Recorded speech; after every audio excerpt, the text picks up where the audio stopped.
A partir do mês que vem, entram em vigor diversas mudanças no Código Brasileiro de Trânsito que vão tornar mais severas diversas penalidades. Então, para tirar todas as dúvidas sobre o assunto, a repórter Juliana de Paula recebe um especialista no nosso estúdio em Campinas. Não é isso, Ju? Bom dia para vocês. Oi, Ivan, bom dia para todos acompanhando o BTV da gente. Pois é, hoje a gente vai falar sobre essas mudanças. Eu estou aqui com o doutor Fernando Tadeu Marques, que é especialista e professor de Direito Penal. E olha só que dado interessante, o Brasil ocupa o 5º lugar, interessante e ruim, né? Entre os países recordistas em mortes nas rodovias e é também o segundo país do mundo onde mais morrem motociclistas. Então, essa nova legislação, essas mudanças que ocorreram, vêm justamente para dar entrar com mais vigor e penalizar também de forma mais forte, digamos assim, essas pessoas que cometerem essas infrações. Então, a ideia, inclusive, desse Plano Nacional de Redução de Mortes e Lesões no Trânsito é reduzir pela metade o número de acidentes até 2028. Então, em 10 anos, doutor, é bem... Bom dia primeiro para o senhor. Bom dia. Bem desafiadora essa meta? Muito desafiadora. Inicialmente, bom dia a todos, né? Eu vejo assim com bons olhos as alterações, né? Há um plano nacional no sentido de alterações, tanto no campo administrativo como no campo penal, para que haja um enrijecimento e, assim, com esse vigor maior, as pessoas deixem de praticar tantos crimes no trânsito. Nós temos, como você bem disse, uma estatística, né? Uma cifra bem assustadora, porque você tem hoje mortes no trânsito no Brasil, tanto quanto nós temos em combates em países envolvidos em conflitos com guerra civil. E isso nós falamos tanto de mortes quanto de pessoas mutiladas, né, depois aí de determinados acidentes. E nesse campo a gente tem muitos problemas por trás disso, além da imprudência, embriaguez e por aí vai. Ele estava até me explicando bem didático, como professor que esse Plano Nacional de Redução de Mortes e Lesões no Trânsito, na verdade, ele me pediu para imaginar como se fosse um guarda-chuva, e aí esse plano seria esse guarda-chuva, e dentro existem vários pontos, entre eles as mudanças no CTB, que é o nosso Código de Trânsito Brasileiro, e é sobre essas mudanças, principalmente, que nós vamos falar hoje. Aconteceram principalmente 4, é isso, doutor? São 4. Alcoolismo está ali entre as primeiras. Sempre, né? O alcoolismo sempre foi uma grande preocupação, na verdade. Se você pegar historicamente, né, há muitos acidentes eles estão envolvidos com a questão do alcoolismo. O código, ele é dividido em 2 partes, e aqui as pessoas às vezes confundem um pouco. Quando a gente fala da embriaguez, a gente, no primeiro plano, tem que dividir, na verdade, né, a parte administrativa da parte criminal. Uma coisa é a parte administrativa, outra é a criminal. O artigo 306 do Código Penal fala da embriaguez ao volante. Então, se você for flagrado com uma determinada quantidade prevista na lei, que disse, não é, que você não poderia estar ali ingerido e dirigindo, nesse caso, você vai ser tanto no campo administrativo penalizado, quanto no campo penal.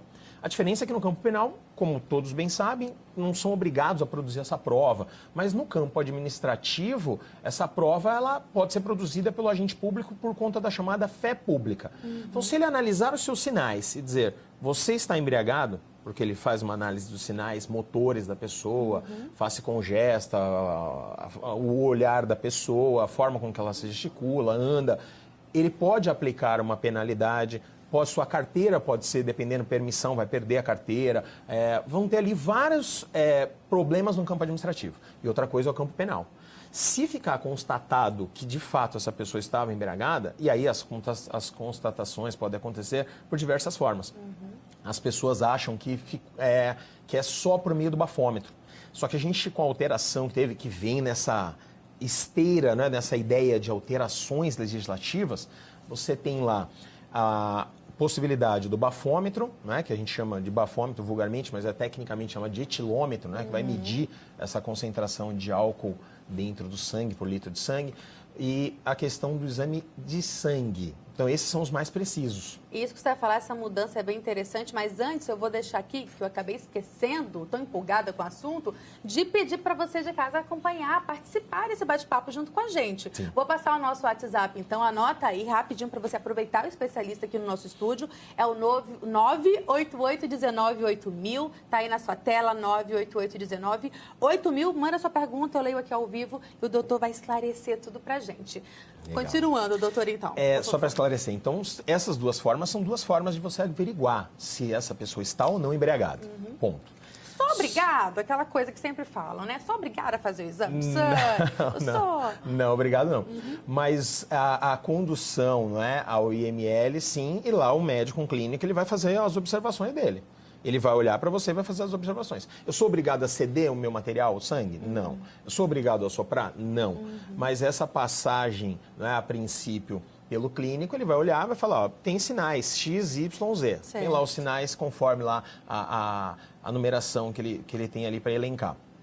Bom, além disso, com a alteração que vem nesse afã, não é, de alterar para buscar tentar diminuir, eles colocaram também possibilidade de vídeo, testemunhas. Então, o que tudo antes... que comprova. Exato. Antes dessa alteração do artigo 306, que não aconteceu agora, essa já aconteceu já tem um tempinho, um pouco mais de um ano. Essa que aconteceu, sem ela, você ficava com as mãos atadas. Porque na hora que iniciava a ação penal, o promotor ia lá e denunciava. A prova principal era ou exame de sangue, ou bafômetro. Não tem nenhum dos dois, eu não tenho como provar a concentração de sangue. Então, eles alteraram a lei dizendo, agora pode vídeo, pode testemunha. Então, esse agente público policial vai poder entrar também lá com o relatório dele, até porque ele tem a questão da fé pública.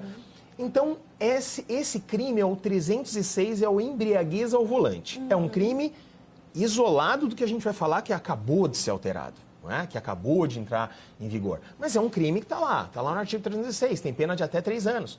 Só o fato de você estar embriagado. Então isso não mudou. Por que eu iniciei falando disso? Porque logo quando saiu a legislação em dezembro, que tem um período que chama-se de vacatio legis, e o que é essa vacatio legis?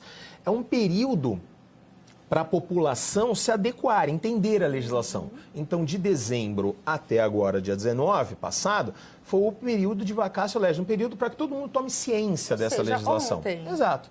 Então, passou a valer. Valendo, já está, o que a gente está falando aqui, o que vou passar a falar aqui agora, está valendo. Já está valendo. Então, o 306, que é só o fato de eu estar embriagado e flagrado nessa condição, constatado, já vou responder pelo delito. Ponto. O que alterou agora é o que as principais alterações. O artigo 291, o artigo 302, 303 e 308, se minha memória não me falhar. É isso mesmo. Certo? 308. Então, esses 4 artigos foram os que foram alterados substancialmente por essa legislação que passa a valer a partir da data de ontem, passou o período da vacatio legis. Falou aí do artigo 291. O artigo 291 trata exatamente de quê, doutor? E você falou que, na verdade, houve também um rigor a mais a partir de agora. Foi intensificado, não foi exatamente uma mudança. Não foi exatamente uma mudança. O artigo 291, ele reafirma o que já diz o artigo 59. O que diz o artigo 59? Ele vai falar na hora do juiz aplicar a pena. Tecnicamente, o nome disso se chama dosimetria da pena.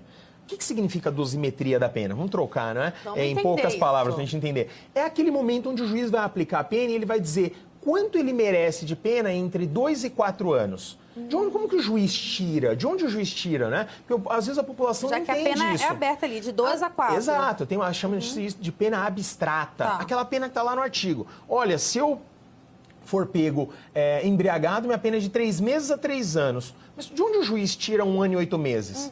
É do artigo 59 e do 68. O 68 fala que a pena vai ser aplicada em 3 fases. Ele chama pena base, circunstâncias atenuantes e agravantes e causas de aumento e causa de diminuição.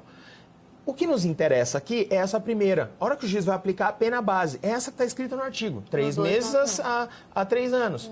O 291 reafirmou o que já diz o 59. Existem alguns critérios que o juiz vai utilizar para aplicar essa pena, para ele tirar essa pena. Por exemplo, culpabilidade. Então, ele, no 291, reafirmou. O que ele está dizendo, o legislador, para o juiz no 291 agora? Olha, a hora que você for aplicar a pena nos casos que estiverem incutido aqui a lei do CTB nos crimes de trânsito, observe melhor os critérios da culpabilidade e o critério da consequência do crime. O que isso significa? culpabilidade, se chama isso de juízo de reprovação. Como que ele agiu? Qual foi o comportamento? Analise bem o comportamento. Contextualizar tudo. Contextualize o comportamento do agente naquele contexto da prática do crime. Além disso, ele falou, veja as consequências do crime. O que esse crime que ele praticou gerou? Por exemplo, se foi a morte de alguém, por exemplo, se foi uma lesão corporal, que intensidade que foi essa lesão corporal? Entendi. E não é só, porque a gente continuou com os artigos aqui, que é bastante coisa, vocês estão vendo, né? Artigo 302, inseriram um novo parágrafo, parágrafo terceiro. Parágrafo terceiro. Que trata de quê, doutor? Esse parágrafo terceiro, ele coloca, no jargão popular, vamos dizer assim, ele coloca uma pá de cal em cima de uma discussão, enterra uma determinada discussão. A dúvida era essa, enterrou uma determinada discussão? E eu vou dizer que discussão é essa. Não enterrou. A discussão era a seguinte, quando alguém dirige um carro e bate e mata alguém, culposamente é diferente de dolosamente. O que é o dolo? O dolo eu quero, tenho intenção. Então eu mato alguém intencionalmente. Culposamente, eu não tenho intenção. Então eu atuei com o que a gente chama de falta de cuidado, falta de cautela. Que aí decorre do que chamamos de imprudência. Ele foi imprudente, ele foi negligente, ele foi imperito, não tinha perícia. Aqui, nesse caso, se eu estiver dirigindo um automóvel, né? Você que está assistindo a gente aí, estiver dirigindo um automóvel, por um descuido, bate e mata uma pessoa, você vai responder pelas penas do artigo 302 caput, que é um homicídio culposo, na direção de veículo automotor. Aí vem agora o artigo 3º. Aí o artigo 3º foi inserido. Quando for essa circunstância, essa situação de direção, matando alguém, motorista alcoolizado, isso muda. A discussão antes da alteração era, ele responde por culpa e fica aqui com uma pena muito pequenininha, que não ultrapassa 4 anos, ou ele vai lá para o chamado dolo eventual e eu levo ele para o artigo 121, dizendo que ele teve dolo eventual, assumiu o risco quando ele sentou no automóvel e dirigiu bêbado, ele assumiu esse risco, então ele vai responder pelo dolo. Se ele respondesse pelo dolo, a pena dele lá no 121 era de 6 anos a 20. Muda bastante. Muda tudo. Encontraram o meio termo, na verdade, com essa mudança. Exato. Ao invés de eu ir para o tribunal do júri, ser julgado pelo júri popular, eu continuo sendo julgado por um juiz singular, um juiz comum. Não o tribunal do júri, que é os crimes dolosos contra a vida. Quando eu mato alguém querendo, quem me julga é o júri. Então, eles encontraram o meio termo, chegaram no meio termo. Então, eu acho que essa alteração, ela é uma alteração benéfica. Benéfica para a sociedade, entre aspas, e também benéfica para quem pratica o crime.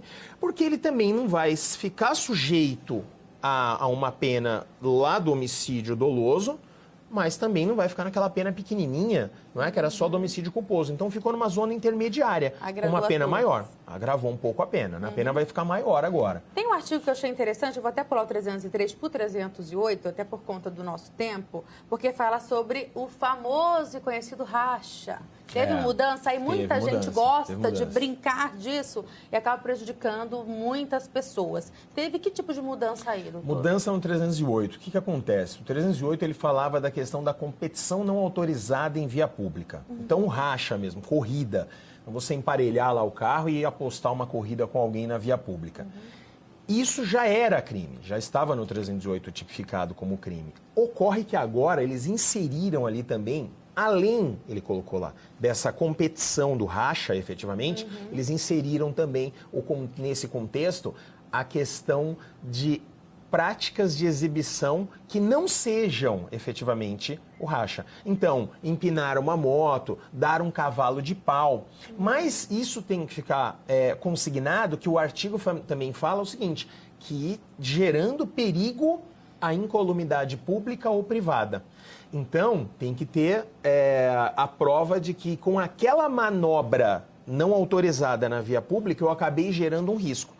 Se ele fizer isso num local ermo, num local afastado, onde não há nenhuma pessoa, ele vai responder pela legislação no campo administrativo. Mas aqui no campo penal, não, porque ele não gerou risco concreto. Tem que gerar um risco. Então, normalmente, onde há essas práticas, você vê lá um acúmulo de pessoas, né, onde eles estão fazendo a competição, fazendo racha ou fazendo essas manobras arriscadas. Há um risco dele perder o controle e atingir determinadas pessoas. A hora que ele executou a manobra, colocando a incolumidade, as pessoas em risco, ele vai estar sujeito aí às penas do artigo 308. Perfeito, doutor. Olha, ele vai ter que voltar porque ficou um monte de pergunta ainda aqui, não deu pra gente concluir. Realmente é bastante extensa, é um assunto denso, mas é bom que o pessoal já ficou ligado em casa. Legal. Doutor, muito obrigada por esclarecer. Conversei com o doutor Fernando Tadeu Marques, ele é professor especialista em Direito Penal. Van, quanta coisa, né? A gente tem que, ficar ligado para evitar dor de cabeça, né? Acho que já deu para esclarecer bastante aqui hoje. Ah, deu sim, Ju, mas é bom ele voltar mesmo, porque as dúvidas continuam, né? Obrigada, viu, Ju? Obrigada também ao doutor Fernando pela entrevista. Boa tarde para vocês.